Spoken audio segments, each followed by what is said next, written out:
2835 Alternative solution.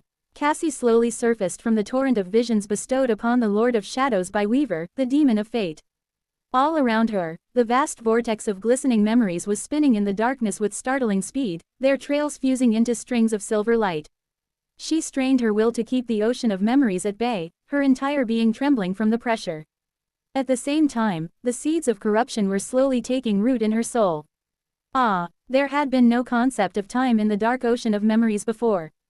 However, now, there was. The spreading corruption served as an axis that separated the past from the future, and therefore, Cassie's time was running out. If she did not solve the mystery of her state before it was too late, she would become an abomination. She would become torment once again. So, she needed to hurry. Instantly composing herself, Cassie regarded the revolving galaxy of memories and identified the ones she needed to member among the sea of glistening shards. The tentacles of her will shot forward with flawless agility, catching the fleeting memories as they flashed by. She had almost pieced it all together, the start, the middle. Now, she only needed to know the end. In the first of the remaining memories, the Lord of Shadows was brewing tea.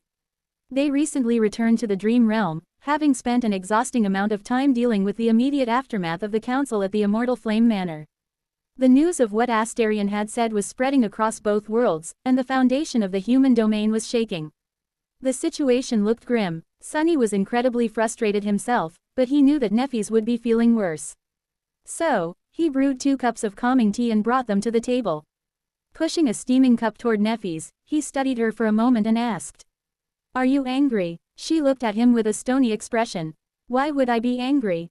Sunny sat down and cradled his own cup in his hands, enjoying the subtle scent of tea. "Because the Dreamspawn revealed the truth about your clan's downfall.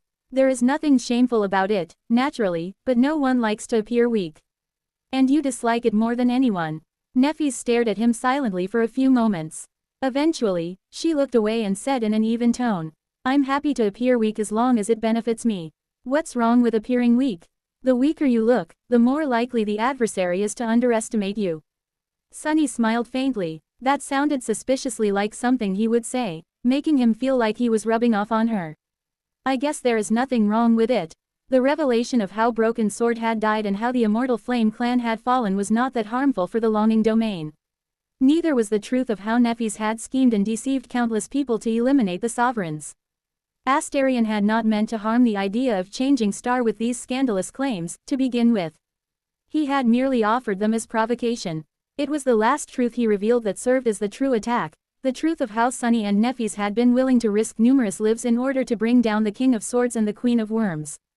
That one was bound to cause the idea of changing Star, and therefore the resilience of the Longing Domain, actual damage. Sunny took a sip of tea. He dealt us a painful blow. Nephis remained silent for a while, then shrugged. "I'm used to pain," he sighed. She reached for her cup and tasted the tea, then exhaled slowly. "Thank you." Nephis looked at Sunny and forced out a smile.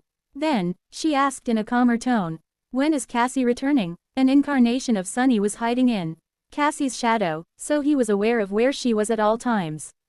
At the moment, she was in the government complex, talking to an awakened. The man looked familiar, and from the form of his shadow, Sunny recognized him as one of the thralls Cassie had cured. He kept a watchful eye on the former thrall, unsure if Astarion had reclaimed the man once more. "Soon, she is." Sunny frowned, witnessing as Cassie pulled her blindfold down. Moments later, drops of blood fell on the floor, and his expression darkened. "She is using her transcendent ability again." Nephis grasped her cup tighter and drank from it. Far away, in the waking world, Cassie wiped the blood off her face and slowly pulled the blindfold back up. The awakened seemed dazed after experiencing her gaze, so she bid him farewell and walked away. Entering an empty room, she glanced at her shadow and said quietly, "Sunny, I want to return now." Her voice sounded oddly distant. As a saint, Cassie could travel across the realm boundary herself.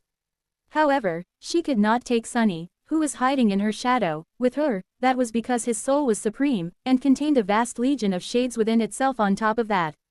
So, there was hardly a transcendent in the world who could pull him to a different world. Instead, Sunny emerged from Cassie's shadow, held her delicate shoulders, and transported both of them to the Ivory Island. There, he sighed and manifested a black cloth from the transient shadows.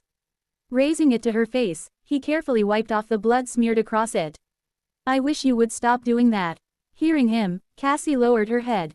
It was worth it, though. A hesitant smile touched her lips. I think that I discovered a hint about how to deal with the Dreamspawn, Sunny. He stared at her in confusion for a moment.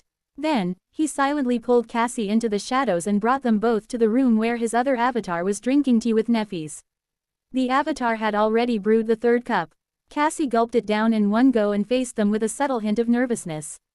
Elle left myself a message, a long time ago. But I only received it today.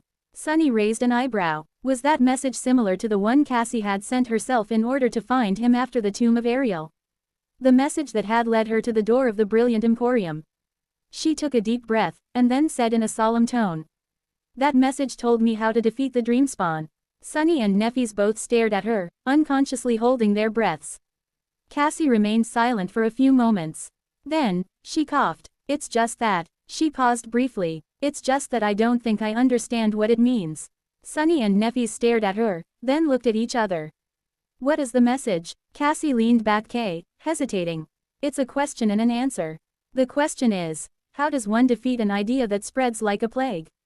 The answer is oblivion. Neffys frowned, visibly confused. I don't think that I know what it means, either. Cassie sighed. There must be some significance to the answer. There is the obvious meaning, naturally, that the plague can be cured by erasing the victim's memories of knowing the Dreamspawn. I have already been doing just that, even if my personal abilities are not enough to make a real difference. Oblivion is also the title of one of the demons, possibly there is a connection there. We should research it thoroughly. However, Sunny interrupted her. There is no need. When Cassie and Neffys turned to him, he lingered for a moment and then said quietly. There is no need to research anything. Because I already know what that answer means.